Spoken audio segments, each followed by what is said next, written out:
If the present is continually washing over us and instances are just happening, what creates our problems?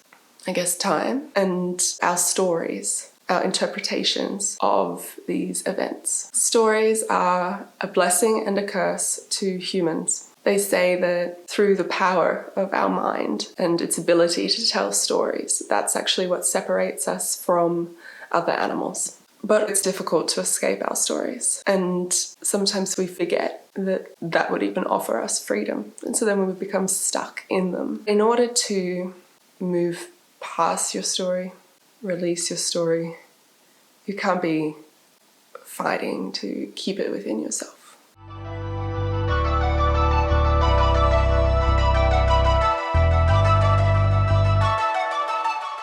When I make these videos and I watch them back occasionally, my concern is how perfect it looks in a way. I know I make mistakes and I've got some glitches here and there, but the medium of video lends itself to looking perfect, seductive. We get lost in it. We can really dive right in. I just get nervous when I watch the video back that it looks neat and just like, oh, just do this and you'll feel great. Whilst I have passion for these topics, I don't want to be creating content that is generic, like a one-size-fits-all message, or that I look like I've got it figured out and that you're the one at home who doesn't have it figured out, and so then you can hate yourself. Because that's not true of me, it's not true of anybody else on YouTube. It's certainly something that I don't want you feeling when it comes to me.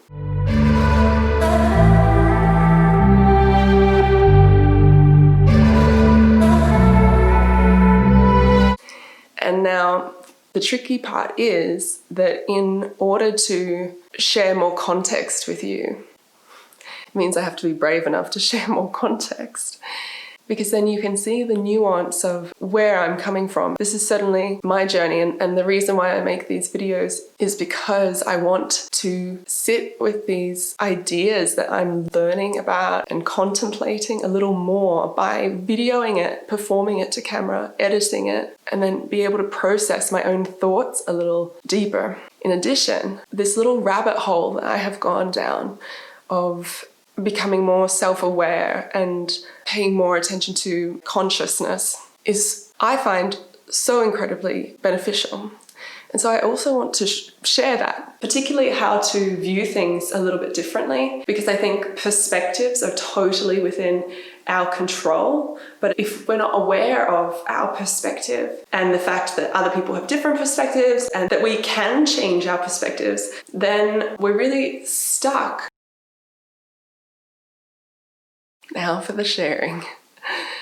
I've been on one big journey of self-acceptance because I was abused as a child.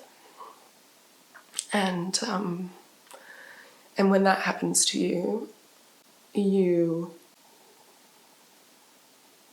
really distrust yourself, or you can. What goes along with that is then a whole lot of self-hatred and feelings of not being safe and not believing in yourself, and of course carrying this huge shame with you, being terrified of what it means, and so your brain protects yourself and you're not really able to process it. I mean, you're still trying to figure out what life is, and you're figuring it out from that perspective. So I've lived a lot of my life in duality, in knowing something but also telling myself that I didn't know it. It takes up so much mental space, living with something that you can't say out loud. But the thing is, our stories aren't us. We are so much more than our stories, and in order to transcend them, we first have to look them in the eye. I'm at the point now where, in order to actually accept myself I need to accept myself.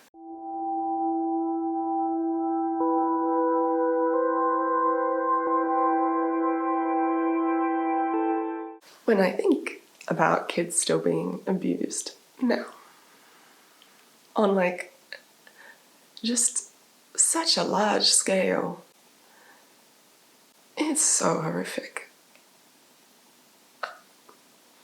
I don't know what you can do with that internet, but I just have to say it because it's one of just the most messed up things that we're doing. And I know it comes from a place of real compulsion but just the worst part of humanity, you know, using another life for your own. It's all well and good to say, oh, someone's sick. But with the institutions and the people that protect these people, just the accidental systems that are in place, as a society, we have to be doing better to protect our kids. I got the bravery to make this video last night after watching Athlete A. I think sharing these stories helps the next person in line. In life, we all have our own story and our own challenges, and none of us have the monopoly on trauma. I don't think we should get stuck in the victimhood.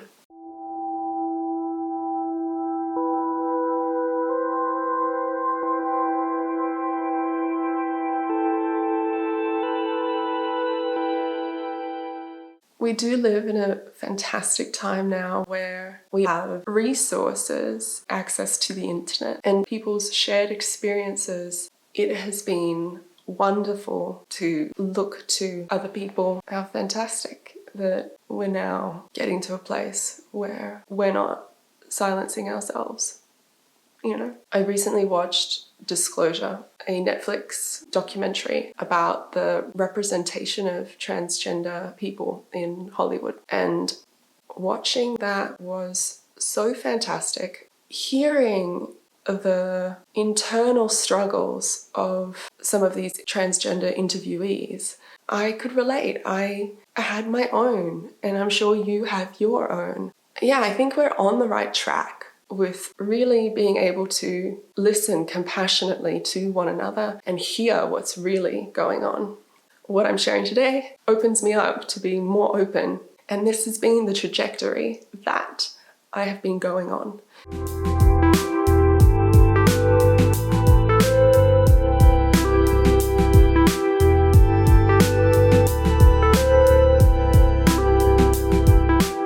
I think the more you're exposed to open-minded people, the more your mind tends to expand. And for me, I had such a closed mind. I was so suspicious and scared of life and like the bad experiences, you know? So I was just viewing the life out of that lens. And I had a good friend who just seemed to be going by life really easily, just content, not flashy and fancy, but just in every situation she is in, still to this day, she perceives the glass half full, and it proves to be true. Her openness was such a guiding light for me of how I wanted to be. When I first met Annie, I was like, man, that girl's cool. And I was like, I've got to try to be that cool. And so I would pretend. Until I realized she wasn't putting it on like I was putting it on. I was like, how do I... Oh yeah, haha, I'm so carefree, haha. But it was an act. And I thought that we were both coming from this really uptight place and that we could exude this cool air. Eventually, I realized she's not putting anything on. That is her being naturally unfiltered. And that really broke my sense of what was possible. I thought, wait a minute, I'm over here being uptight, rigid, and having to perform everything, trying to look as cool as you, but like feeling so heavy in my head, and yet you get to rock up and be el natural, and it looks like it's working for you. What about me? When meeting strangers, I'd be like, they're probably gonna try to hustle us in some way, or oh, that guy doesn't look safe or whatnot. I'd be like, it's not gonna work out well, it's gonna go. And it never happened. It never happened. I would constantly witness magic seemingly happening. She would be trusting, and the energy that she put out there, people matched her on that energy. And so that's very different from operating from like a real structure of like future planning or past regretting, all the lame expectations and heartbreak and being irate at the artifice. When you have practiced living with ease and in the moment, then you realize that the artifice and the maintenance of all that heavy thing is exhausting and draining. The thing is, like, that cage, which I have like adhered to for more than 20 years, that is within my control. So why don't I step out of the cage and like get the fuck free? I'm not spending the rest of my life in there, you know? Hallelujah.